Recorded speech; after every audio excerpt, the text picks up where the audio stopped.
Salut à tous, on se retrouve pour la deuxième vidéo tuto de ce challenge Notion. Si vous ne savez pas de quoi je parle, je vous invite à aller voir la vidéo présentation de ce challenge, je vous la mets juste là et en barre de description. Donc aujourd'hui on est mardi et on va continuer ce petit tuto. Donc j'espère qu'hier ça a été, que vous avez réussi à faire la page to do.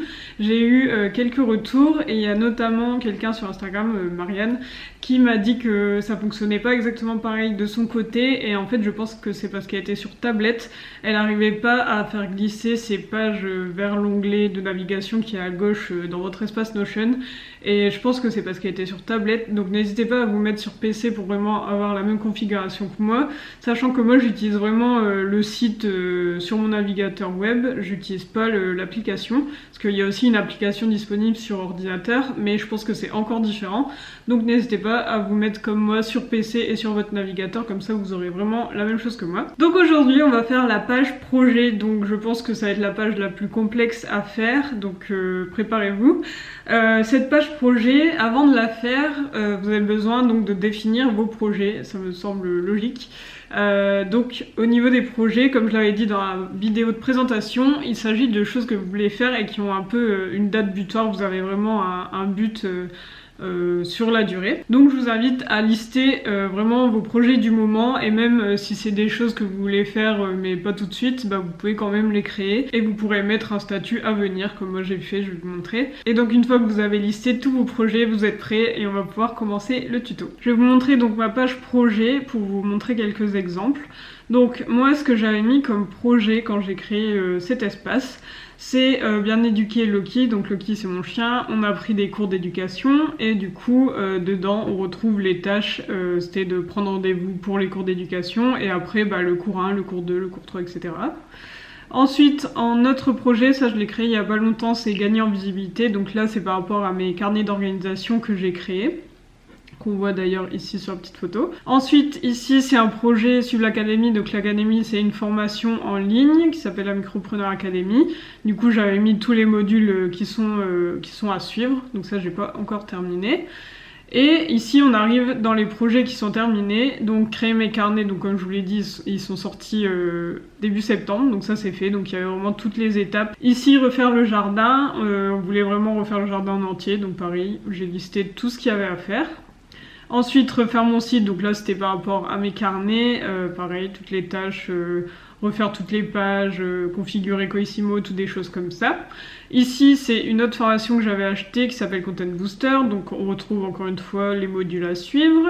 Et enfin ça c'est un projet que j'ai pas encore commencé, c'est pour ça que j'ai mis à venir, c'est trier toute la maison. Et du coup là j'ai mis vraiment par pièce par pièce, trier le salon, la chambre, etc. Donc ça vous donne quelques idées si vous ne savez pas trop quoi mettre dedans. Au niveau de la date butoir, moi j'avais pas forcément de date butoir, c'était plus dans le sens où je voulais que ce soit fait le plus rapidement possible, mais j'avais pas fixé de date vraiment butoir, à part mes carnets où je voulais qu'ils sortent en septembre. Mais sinon, tout le reste, il n'y a pas vraiment de date, c'est un peu au fil du temps, au fil de mon avancée. Mais si vous voulez, vous pouvez vraiment avoir une date butoir et par exemple si vous suivez une formation, vous dire dans 2 mois je veux qu'elle soit finie. Donc maintenant que je vous ai montré ça, on va pouvoir aller dans la page projet qu'on a créée hier, donc elle est ici. Donc pour l'instant elle ressemble à ça, elle est assez vide, donc j'avais déjà mis un exemple avec suivre formation et 2 modules au niveau des tâches. Donc première chose à faire, une fois qu'on est sur notre page avec notre tableau, on va créer les colonnes nécessaires. Donc la première colonne qui est donc la colonne title qu'on ne peut pas supprimer, on va la renommer projet. Ensuite cette colonne qui s'était créée toute seule, on va la supprimer, parce qu'on n'en a pas besoin. On va créer une colonne où là ça sera les dates de votre projet. Donc on choisit le format date, on le met ici. Donc là c'est des dates, soit vous mettez une seule date, donc par exemple je mets une date comme ça, et comme je vous ai montré hier, ici on peut changer le format, hop. Donc soit vous mettez une seule date pour dire que ce soit vraiment la date butoir, soit vous pouvez mettre ici end date, et comme ça vous met une période. Donc par exemple imaginons que vous commencez un projet aujourd'hui et vous voulez qui soit fini le 30 novembre, vous mettez ça et comme ça vous met vraiment une période. Ensuite on a notre colonne ici qui est en fait la colonne qui s'est générée automatiquement hier quand on a fait, vous vous souvenez, la relation entre la page to do et la page projet. Donc c'est une colonne qui s'est créée toute seule, donc c'est la bonne colonne, on va juste la renommer en to do. Ensuite, on va faire une autre relation, où là, cette fois, ça va être lié à notre domaine. Donc c'est l'autre page qui est ici, qu'on a créée hier. Donc on la nomme domaine, et donc là, c'est relation. On choisit la page domaine qu'on a créée hier. Donc là, c'est pas celle qui est dans mon espace, c'est celle-ci. Et ensuite, on va créer une colonne relation avec une page qu'on n'a pas encore créée. C'est la colonne qui va s'appeler ressources, qui va être liée avec votre page ressources. Donc comme hier, pour pouvoir la créer, on va faire une nouvelle page. Ici, vous faites un tableau, donc c'est bien tableau full page. Il s'ouvre, on le renomme ressources. On revient en arrière, il se retrouve ici et on vient le glisser sous domaine. Et celle-là, on peut la supprimer. Et ensuite, sur notre page ressources, on peut rajouter un petit emoji. Donc moi j'avais mis ça. Donc cette page ressources, on la verra dans les prochains jours, mais c'est une page pour mettre toutes vos ressources, tous les documents, les articles que vous lisez, les livres, les podcasts. Si vous voulez vraiment tout centraliser au même endroit, vous allez utiliser cette page. Et donc si on revient sur notre page projet, on va maintenant pouvoir créer la colonne ressources, qui est donc une relation. On choisit la page ressources. Et voilà. Et en fait, ça va vraiment permettre de... Imaginons vous suivez une formation, mais vous avez déjà peut-être lu des articles qui concernaient un peu le même sujet. Et bien ces articles, vous les mettez dans ressources et vous allez les relier. Donc par exemple, si dans ressources, il y a un article formation, on crée donc la ligne, on lui dit que ça correspond au projet Suivre formation, et quand on revient dans la page projet, on retrouve l'article formation qui est ici. Et comme ça, si vous êtes en train de travailler sur ce projet et que vous voulez retourner voir cet article, vous pouvez cliquer ici, hop, vous faites ça, et il s'ouvre directement ici. Vous n'avez pas besoin de changer de page, c'est vraiment hyper rapide. Ensuite, on va faire une colonne état. Donc là, ça va être une colonne de type select. C'est celle où on dit si c'est à venir, en cours ou terminé. Et puis là, on arrive dans les colonnes qui vont être assez complexes. On a d'abord des colonnes roll-up et ensuite des colonnes formules. Donc une colonne roll-up, qu'est-ce que c'est? C'est un peu comme les colonnes relations, sauf qu'au lieu d'aller chercher une page entière, on va aller chercher une donnée précise d'une page. Donc ça va vraiment faire une relation avec une donnée d'une autre page. Donc on va d'abord créer ici une colonne qui s'appelle tâche faite, qui est donc en roll-up, donc roll-up c'est ici avec la petite loupe. Une fois qu'on a fait ça, on va venir la configurer. Donc on clique ici, on fait configure roll-up, et ici on va lui dire qu'est-ce qu'on veut qu'il nous montre. Donc la relation c'est avec la page, vous voyez il propose déjà. Donc on va aller dans la page to do, parce que là on veut qu'il nous dise combien il y a de tâches qui ont été checkées, enfin terminées, dans ce projet Suivre formation. Donc on lui dit qu'on veut que ce soit relié avec la page to do. Dans cette page to do, on veut qu'il prenne en compte si c'est checké ou pas, donc c'est la colonne fait. Et ici, comme on veut savoir le nombre de tâches faites, on doit lui dire qu'il nous montre seulement les cases qui sont checkées. Donc là, ça nous affiche 0, parce que si on va dans la page to do et qu'on va dans notre projet formation, on a 2 tâches, mais il n'y en a aucune qui est checkée. Si j'en check une, je reviens dans projet, et là on voit qu'il y en a une. Il a bien compris qu'il y avait une tâche qui était checkée. Si je reviens en arrière, je check les 2, il me dit 2. Je reviens, je décoche, hop. Donc là, c'est la première colonne qui nous montre le nombre de tâches faites. Ensuite, on va lui demander le nombre de tâches totales. Donc pareil, c'est en roll-up. Et là, on commence à plus trop voir la suite des colonnes, donc je vais un peu rétrécir tout ça. Donc là, les tâches totales, on va configurer. C'est toujours relié à la page to do, c'est toujours par rapport à la case, donc la colonne fait. Et là, ce qu'on veut savoir, c'est pas qu'est-ce qui est checké ou pas checké, c'est combien il y en a en tout. Donc on choisit ça. Et là, ça nous dit qu'en tout, il y a 2 tâches. Donc si jamais je vais dans mon projet et que je rajoute une tâche, il va me mettre 3. Et ensuite, on va venir créer la 3e colonne roll-up qui s'appelle avancée pourcentage. Donc c'est encore en roll-up. On vient configurer. Donc c'est la page to do, c'est toujours la colonne fait. Et cette fois, on lui demande le pourcentage de cases checkées. Donc par exemple, on le voit sur l'exemple ici sur l'image à droite, là par exemple il nous montre 4 cases, il y en a 3 qui sont checkées, donc il y a 75% qui est checké. Donc là comme on a 0 tâche faite sur 2, on est à 0% d'avancée. Si on revient ici, on en coche une, ici, du coup on a une tâche faite sur 2, donc on a 50% d'avancée. Donc déjà ces 3 colonnes elles sont déjà hyper utiles parce que ça nous permet de savoir le pourcentage de tâches qu'on a faites sur ce projet, donc c'est déjà assez sympa. Mais nous ce qu'on a envie d'avoir c'est un peu plus poussé. Si je vous remonte moi dans ma page projet, ce que vous pouvez voir c'est qu'il y a vraiment cette barre de progression. Pour l'instant on a réussi à avoir le pourcentage, mais là ce qu'on va avoir c'est vraiment cette barre de progression pour voir visuellement ce que ça donne. Je trouve ça hyper satisfaisant d'avoir une barre comme ça qui se remplit au fur et à mesure. Donc nous revoilà sur notre page projet.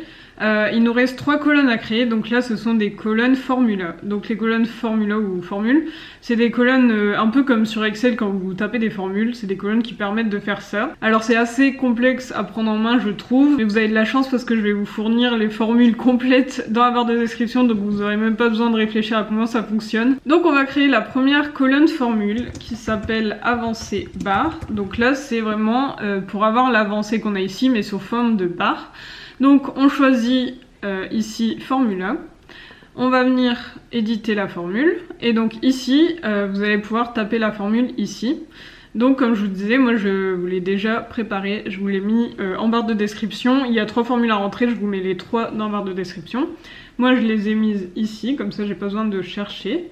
Donc vous voyez que c'est assez compliqué comme formule. Ici on lui demande de diviser le nombre de tâches faites sur le nombre de tâches totales. Et si ça fait 1, enfin ça fait bravo, enfin c'est tout un truc. En fait Valentin m'a aidé sur ça parce que moi je comprends jamais rien à ces trucs.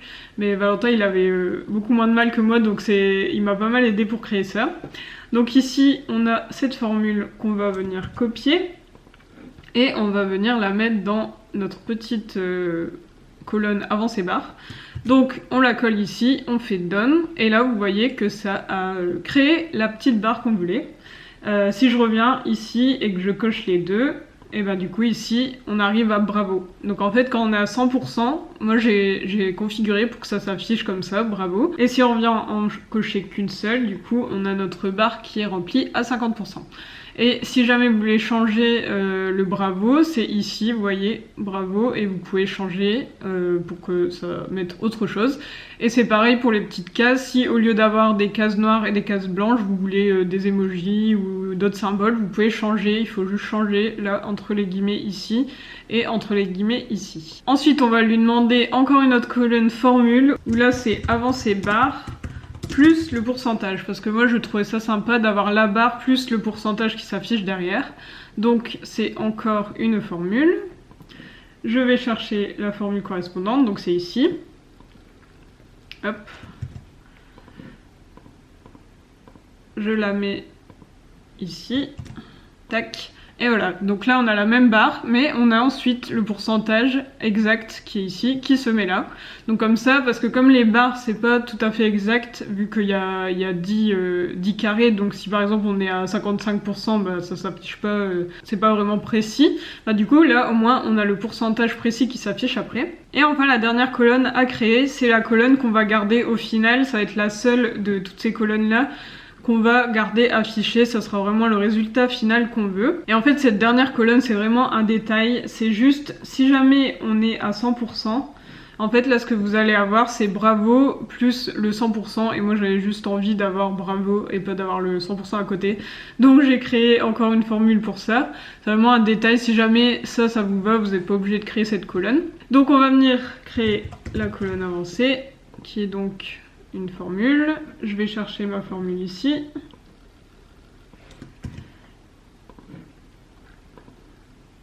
Je la mets. Et voilà. Donc là, vous voyez qu'on a vraiment toutes les étapes.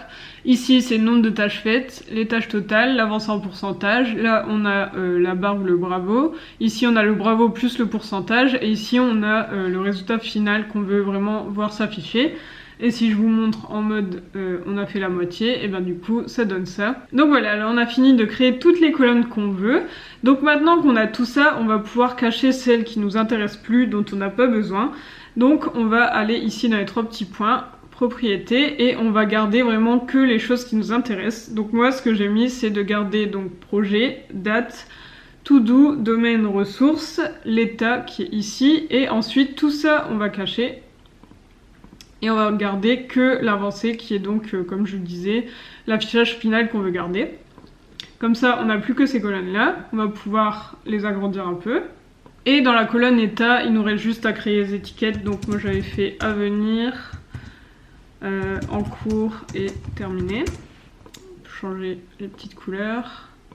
Tac.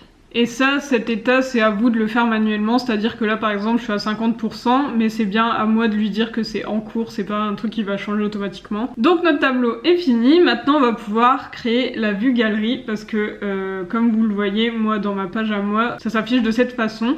J'ai une vue tableau. Donc là on retrouve vraiment ce qu'on vient de créer ensemble, c'est la même chose. Mais si vous voulez avoir cette vue galerie qui est beaucoup plus sympa, et ben du coup ce qu'on va faire c'est qu'on va ici venir créer une vue qu'on va appeler galerie. Donc en anglais c'est ça, gallery. On la crée. Et là pour l'instant ça ressemble à ça. Donc déjà je vais venir créer 2 autres projets. Juste pour l'exemple, donc moi j'avais fait éduquer. Ok. Qu'est-ce que j'avais mis d'autre? Refaire site. Et j'avais mis refaire le jardin. Voilà, pour faire des petits exemples. Donc ce qu'on va faire en fait, une fois qu'on a ça, c'est que déjà pour chaque projet, on va devoir choisir une image. Donc vous ouvrez votre page et ici vous faites add cover, donc c'est ajouter une couverture.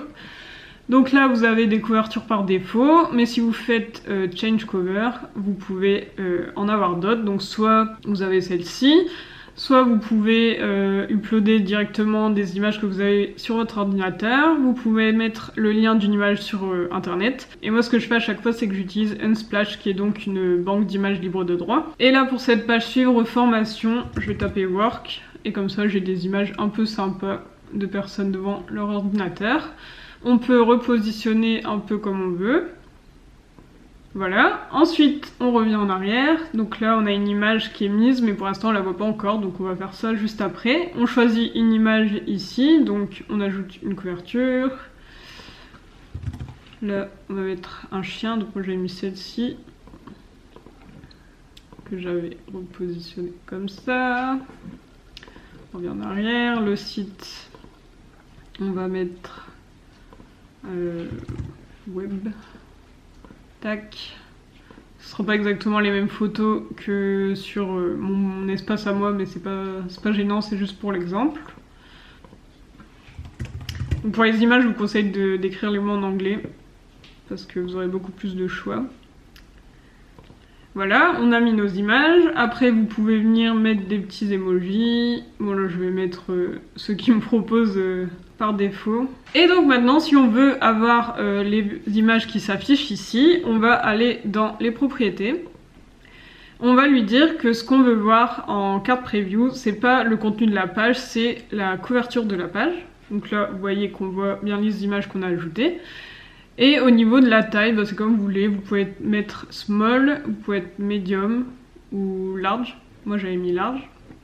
Et ici, fit image, si vous faites ça, c'est pas très joli parce que vous voyez par exemple là ça fait ça. Donc on ne le coche pas. Et ici vous pouvez repositionner pour ce visuel-ci. Vous pouvez remettre bien les images. J'aime pas cette image, je vais changer. Celle-là que j'avais mis, je pense. Hop. Le petit jardin. Donc voilà, là vous avez vos petites photos. Et maintenant, ce qu'il nous reste à faire, c'est pour pouvoir voir vraiment les barres qui s'affichent juste en dessous, on va faire toujours propriété. Et ici, on va pouvoir lui demander d'afficher ce qu'on veut en fait. Donc par exemple, vous pouvez lui demander d'afficher les dates, comme ici. Moi, je ne l'ai pas fait. Ça m'intéresse pas, comme je vous ai dit, j'ai pas vraiment de date. Ensuite, on va lui demander d'afficher l'état, donc si c'est en cours, à venir ou terminé. Et ensuite, la propriété qui est importante pour avoir la barre qui s'affiche bien, donc c'est celle-ci, c'est celle qu'on a créée en dernière qui s'appelle avancer.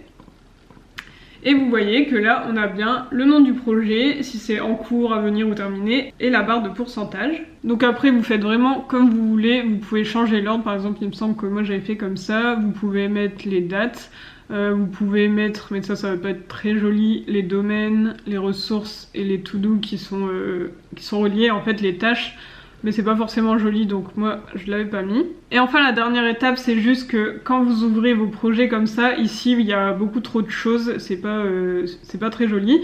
Donc déjà vous pouvez changer l'ordre, donc date, domaine, ressources, to do, état et avancé. Donc ça c'est les propriétés qu'on veut toujours voir s'afficher et ici on fait clic droit, hide property et là on lui dit est-ce qu'on cache quand c'est vide ou est-ce qu'on cache tout le temps. Donc moi je fais always hide et comme ça on n'a plus que les propriétés qui nous intéressent, donc les dates, les tâches qui sont reliées à ce projet, les domaines, les ressources, l'état et l'avancée. Et donc si jamais vous voulez rajouter des tâches, vous pouvez venir ici et tout de suite créer une tâche ici, module 3.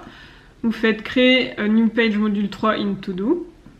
Tac, là ça a créé une nouvelle tâche et si on va dans to do, on retrouve cette tâche qui est ici. Pareil, domaine, vu qu'on a déjà créé la page, vous pouvez très bien créer quelque chose. Donc là, on va dire que c'est domaine travail.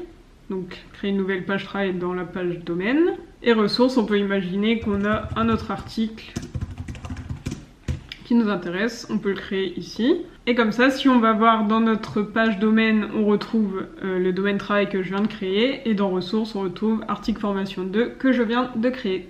Et donc maintenant que vous avez créé plusieurs projets, vous pouvez aller dans votre page to do et créer une vue qui va correspondre à ce projet. Donc vous venez ici créer une nouvelle vue sous forme de tableau, vous l'appelez par exemple projet Loki. Vous créez et ici il ne vous reste plus qu'à filtrer en lui demandant d'ajouter un filtre pour que le projet contienne éduquer Loki. Comme ça ici vous avez toutes vos tâches qui concernent ce projet. Donc par exemple vous avez le premier cours, le deuxième cours, le troisième cours. Imaginons que vous avez déjà fait les deux premiers. Ici vous revenez dans projet et voilà, ça s'est fait tout seul. Éduquer Loki c'en est à 67% et ici état, il faut mettre que c'est en cours. Et voilà, comme ça se fait tout seul, le pourcentage, il n'y a pas besoin de réfléchir, ça se crée tout seul. Donc voilà, on a terminé cette page projet, du coup je vous laisse créer vos projets, mettre les tâches qui correspondent à ces projets, soit vous le faites directement dans la page to do, vous ajoutez les tâches par projet, ou alors vous allez dans votre page projet et vous les ajoutez, vous avez plusieurs façons de faire. N'hésitez pas, si vous voulez montrer le résultat de vos pages, vous pouvez les montrer en story sur Instagram et me taguer ou alors m'envoyer directement un message. Donc mon pseudo c'est Little Cookie. Et du coup j'espère que vous avez réussi à tout faire et que ça vous plaît. Moi je trouve le rendu super sympa et puis c'est hyper puissant comme vous voyez d'avoir les formules, les roll-ups, c'est vraiment un combo de ouf. Donc voilà, on se retrouve demain pour la suite de ce challenge Notion. Pour le tuto numéro 3, on va s'occuper de la page domaine. À demain!